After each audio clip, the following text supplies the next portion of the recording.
What's going on, guys? My name is Don't Panic 494, and today we've got some endgame rush on Nebandan Flats, Nebandan Flats.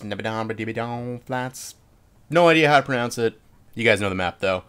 Huge, wide open spaces, super fun on 32 players, but a little bit of a cluster F on 64.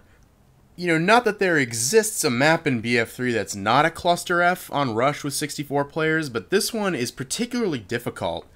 So, what makes it really weird is that it's a combination of like Metro-style cluster F when you get to the second set of MCOMs, and like enemy at the gates style sniper standoffs in these huge open fields. It's a very interesting combination. So the first set of MCOMs isn't too bad.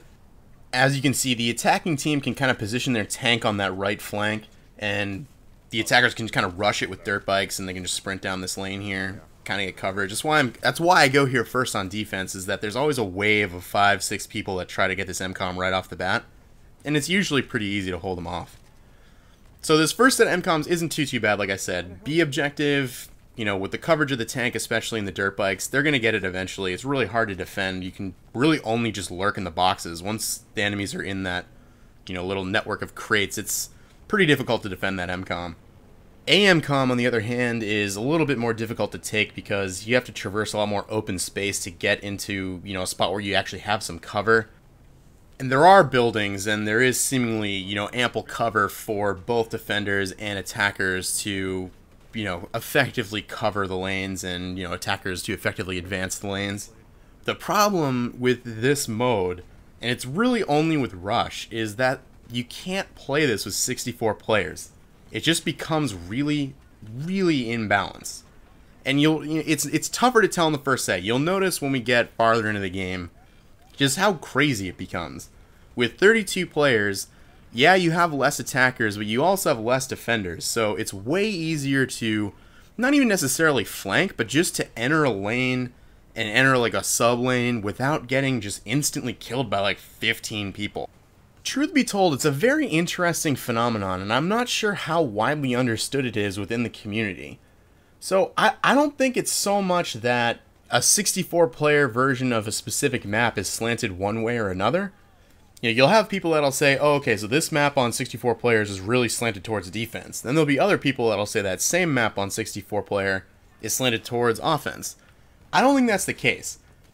The problem with 64 players is not that it changes the maps in a specific way, but it creates a way bigger opportunity for an imbalance to be created.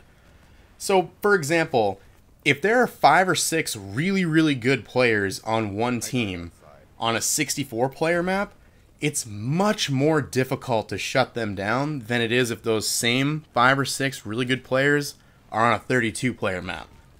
Because they're surrounded by twice as many people. And what that ends up meaning is that you have twice as many attackers or defenders doing twice as many things that you have to take into account before you can even address those skilled players that are being, you know, really big difference makers. And on top of that, the choke points just get silly. I mean, look at the room I'm in right now. You'll notice there are explosions everywhere. There's smoke everywhere. The attackers actually shoved their tank in here. It was taken down almost immediately. But just look around. The whole room is filled with smoke. There's a guy up on the rafters just dropping C4 and just getting hundreds and hundreds of millions of kills, I'm sure. I'm just running around keeping people alive and trying to pick off these guys that are just dropping explosives everywhere. It just gets a little insane. You know, I turn this little corner on the rafters and there are like 4 enemies over there. Everything just gets so clogged up, and it just isn't that fun. And I know exactly what you're thinking. Oh, Jay, most of these maps aren't just choke points. There's a lot of space to move around with 64 players. Those, somehow, when there are no choke points, it's worse with 64 players. I mean, especially on this map. There are so many open fields, especially on this last set of MCOMs that you're going to see momentarily. The attacking team has to traverse this enormous open field. And it's just Sniper City. And the team that wins the game is the team that has the most snipers covering the buildings and the most people on the ground able to traverse the field. So I guess it's a ratio. It's the team that strikes that perfect ratio is going to win.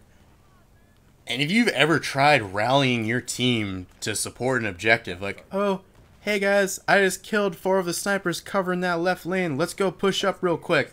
Everyone's gonna be like, fuck you, I'm not pushing up, I'm staying on my rock with my 12x bipod 3 miles off the map. And that's what's gonna happen. So, it's just not fun. It's kind of what I'm getting at. But, I know what you're thinking now. Jay, why you gotta point out all these problems but not have any solutions for them?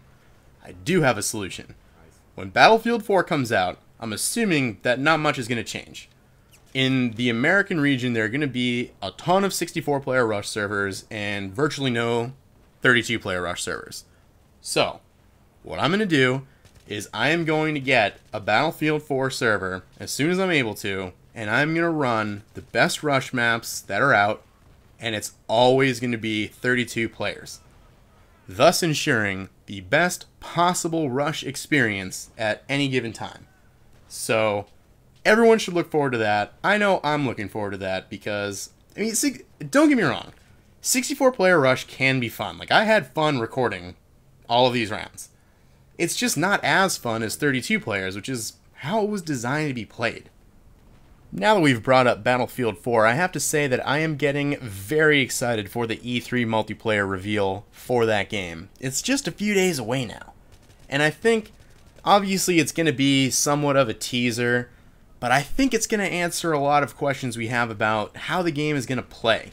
For example, will they be revisiting class balance so that the Assault Kit is not the 100% all-around Battlefield World Champion class? Maybe take a page out of the Bad Company 2 game where the classes, all 4 of them, were relatively balanced and could all be a factor in competitive play? Or will they not? Maybe they'll keep the model the way it is now, kind of similar to the Battlefield 2 model.